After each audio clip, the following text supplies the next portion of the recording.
ஒன்னு சரியாயிட்டா மொத்தமும் சரியாயிரும். அலா வஹியல் கல்பு, அறிந்து கொள்ளுங்கள், அதுதான் உள்ளம்.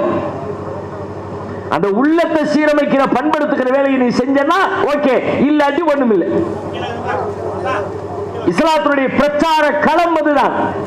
எங்கே பிரச்சாரம், யாருக்கு பிரச்சாரம் செய்தாலும், முஸ்லிமுக்காக இருந்தாலும், கிறிஸ்தவருக்கா இருந்தாலும், யூதருக்கா இருந்தாலும், நாத்திகருக்கா இருந்தாலும், யாருக்காக இருந்தாலும் இஸ்லாம் அவனிடத்தில் என்ன மாற்றத்தை, எங்கே மாற்றத்தை விரும்புகிறது, அவன் கையை தூக்கணும், அவன் குனியணும், அவன் நிமிரணும், அவன் ஓடணும், அவன் நடக்கணும், அது அல்ல, அவனுடைய உள்ளம் சீரடையணும். இதுதான் இஸ்லாத்தின் பிரச்சார களம்.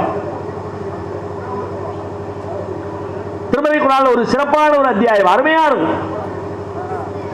அந்த கிராத்தை ஓதலை கேட்டாலே அப்படியே மெய்மறந்து நிற்கலாம். அப்படியான ஒரு அடுக்கு தொடர்.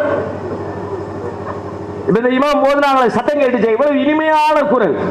2 வருஷம் 3 வருஷம் தான் காலில் விழுந்துச்சு. அவ்வளவு அருமையான குரல் ஓசை. இந்த அருமையான குரல் ஓசையில் அந்த அத்தியாயம் ஓதப்பட்டால் கேட்கிறவர்களின் செவிகளை, கவனங்களை எல்லாம் ஈர்த்து விடும்.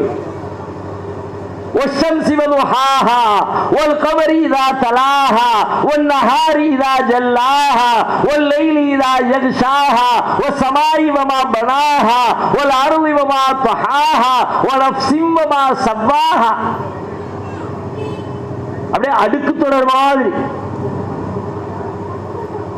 அல்லாஹ் ஒரு செய்தியை சொல்ல போகிறான். சொல்வதற்கு முன்பு ஒரு பெரும் பீடிகை. இப்ப நான் வாசித்த எல்லாமே பீடிகை, மேட்ருக்கு வரல, பீடிகை. ஒரு செய்தியை சொல்றதுக்கு முன்னாடி அது அப்படி எப்படிப்பட்டது தெரியுமா அப்படின்னு ஆரம்பிப்போம்ல, அந்த மாதிரி அல்லாஹ் செய்தியை சொல்லுங்க. சூரியன் மீது சத்தியமாக, அதனுடைய வெளிச்சத்தின் மீது சத்தியமாக, அதை தொடர்ந்து வருகிற சந்திரன் மீது சத்தியமாக, அதை வெளிப்படுத்துகிற பகலின் மீது சத்தியமாக, அதை மூடிக்கொள்கிற இரவின் மீது சத்தியமாக, வானின் மீது சத்தியமாக, அதை விரித்திருப்பதின் ஒன்னு ஒன்னா சத்தியம் போட்டுக்கிட்டே வரலாம்.